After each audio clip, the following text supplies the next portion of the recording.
This is a review of a very underrated movie in my opinion, Dune, made in 1984, directed by David Lynch. One of the most hated sci-fi movies ever made. Well, that was before the Star Wars prequel, so I think looking back on it in hindsight, a lot of people now like this movie.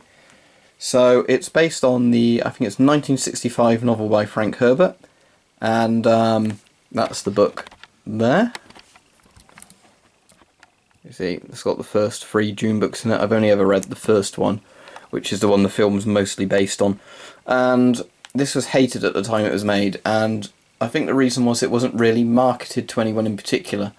The fanboys of the book hated it because, well, they're fanboys, and it's not 100% exactly what goes on in the book, which you can't really do in a 2-hour movie. People who wanted to turn their brains off and watch a sci-fi movie didn't like it because I think they went in expecting it to be, just a Star Wars sort of copy, and it's a lot more complicated than that. So they hated it, and then I think lots of people hated on it just because everybody else did. And it's really clear from some of the reviews at the time, especially Siskel and Ebert, that they really didn't, pay any attention to the film at all and just hated it because they wanted to say they hated it. So it's not that complicated in a sense, although people keep saying it's very complicated. If you're paying attention, the base of the story is very simple. There's a lot of expanded universe type stuff that gets mentioned in the film but not detailed on, where I think it loses a lot of people, but you don't need to actually pay too much attention to that to focus on the film. Also, this is a US import because the UK Blu-ray I've read is quite dark in places where the US one has a better master. So it has quite a lot of famous actors in it. And one of the interesting ones is it had Patrick Stewart in it before he did Star Trek The Next Generation, in a very sort of Picard-like role. So there's a lot of reasons to watch this movie. It had some really good sets. I mean, amazing sets, scale models, stop motion, stuff like that.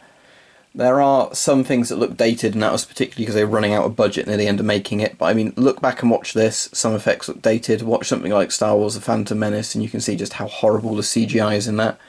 So, although there is early CGI in this, it's not that bad. So, the plot to the film and the book, but obviously I'll talk more about the film, is that on the planet Arrakis, it's the only known planet in the known universe where they can get a substance called the spice, or the spice melange, which is required for folding space, basically, where navigators can fold space for instant and safe space travel, and it's only found on one planet, so whoever controls that planet controls the universe. So the fundamental plot to Dune is very simple. Everybody needs the spice, there's an empire, the spice is only on one planet, and it's essentially about all the backstabbing and the wars going on to control the spice. It's very simple. The actual main plot, and I'm saying, then there's other stuff that's more complicated that as long as you're paying attention to the film, you should get enough of it not to be thrown off.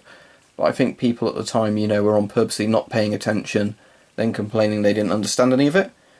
So, as in the argument goes, it's an awful film, and not true to the book. Here's the book. I have read the first book, and I would say that, obviously, the book is better than the film, is the case in a lot of these things. But to condense a massive book down to the length of a 2-hour film and mostly have a pretty good film out of it is still a good job. It is a flawed film. You can tell when they were running low on budget, and David Lynch didn't get to do his end cut he wanted to do, which made him really pissed off with the studio. But it's good enough. Now, one of the main things I ought to mention is the soundtrack to this film is absolutely amazing, and I'm lucky enough to have an old CD of it because this is out of print now, although I think you can find it online. It was done by Toto, and one of the tracks was done by Brian Eno, and it's a really good soundtrack. It's sort of a very synthy, prog rock, sort of space opera type soundtrack. So yeah, it's definitely worth a watch, Dune, but it's not going to be one of those films for everyone. If you like sitting down through films and having to pay attention, you'll love this film, I should imagine. And I think you'll also like it if you're sort of interested in watching how films get made and what went wrong in the production of this, because they went through several directors before David Lynch finished it. You'll find it really interesting for that reason. So I'm saying the book is obviously better. I'm not going to deny that. I'm not one of those people. But you don't have to have read the book to enjoy the film. The first time I saw the film was before I read the book, years ago. Then I read the book, and now I've watched the film a couple more times, recently. And the film's a lot better than I remember it being, in hindsight, if you're going to pay attention. And it does give you most of the information you need in the film, not requiring the book. and check out the soundtrack as well. It's absolutely fantastic. So yeah, Dune 1984, definitely worth a watch if you're into this sort of genre of films. The book Dune is basically the Lord of the Rings for the sci-fi genre. It's a very, very influential book. It's worth a read, but it's pretty heavy going. But the film on its own stands up enough. I know there's minor things people argue about how the film ruined it, but in my opinion it's very good. And a lot of that is, executive meddling with producers, not what the director wanted to do. But definitely check out Dune from 1984.